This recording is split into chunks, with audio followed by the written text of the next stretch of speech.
រឿងចាប់ស្រុកនិងចាប់ព្រៃកាលពីព្រៃនាយមានចាប់ស្រុកនិងចាប់ព្រៃដើររកស៊ីដោយពួកជារៀងរាល់ថ្ងៃខាងចាប់ស្រុកមានមេបាប្រដៅថាបើរកស៊ីកុំជជែកឆ្លោះគ្នាឲ្យលឺមាត់គឿងកងឡើយឲ្យប្រយ័ត្នខ្លួនបើព្រានវិវាយលោភត្រូវឲ្យបបួលគ្នាខំហាវទូលុបឲ្យរបើកដើម្បីនឹងឲ្យរស់ជីវិតពួកចាប់ស្រុកក៏ធ្វើតាមដំបូលមានមេបាប្រដៅតែងដើររកស៊ីមិនសូវហ៊ានមាត់ឲ្យលឺជាអើងកងទេជួនកាលបើព្រានវាយលុបត្រូវក៏បបួលគ្នាខំហាវទូលលោបព្រាន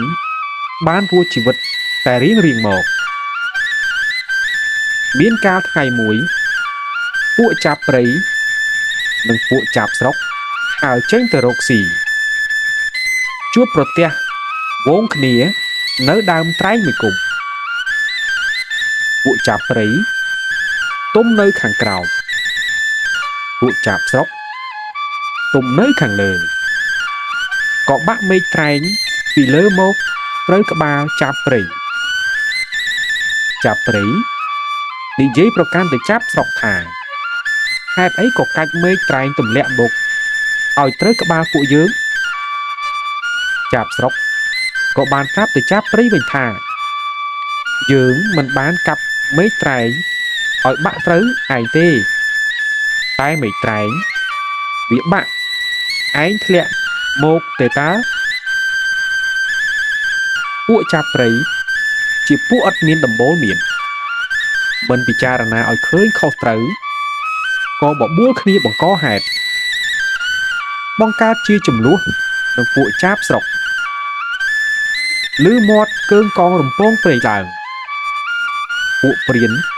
ឮមាត់ចាប់នៅគុំតែងនោះមានច្រើនក៏យកលបទៅវាយត្រូវទាំងអស់គ្នាចាប់ទាំងពីរពួកនេះបានត្រូវលុបហើយក៏នៅតែជាប់ឆ្លោះគ្នាទៀតចាប់ស្រុកពោលទៅចាប់ព្រៃថាបើពួកឯងគ្រាន់បើតែម្ដេចក៏មិនបំរាស់ឲ្យរួចពីលោកទៅចាប់ព្រៃក៏ពោលមករកចាប់ស្រុកវិញថាបើពួកឯងគ្រាន់បើតែម្ដេចក៏មិនបំរាស់ឲ្យរួចពីលុបនេះទៅបានតែពាក្យបញ្ជូនគ្នាទៅវិញទៅមកមិនគិតបំរាស់ឲ្យរួចជីវិតសោះកំពុងតែឆ្លោះគ្នាស្រាប់តែពៀនក្រសោបឡើងចាប់បានចាប់ទាំងអស់ក៏ពិឃាតខ្សែអស់ទៅនេះហើយចាប់ស្រុកជាពួកចាប់ល្អតែខកខ្លួនមករកស៊ីជួបចូលនឹងវងចាប់ព្រៃជាពួកចាប់ប្រព្រឹត្តអាក្រក់ក៏មានរឿងឆ្លោះគ្នាតតែព្រានវាយលុបត្រូវស្លាប់ទាំងអស់គ្នា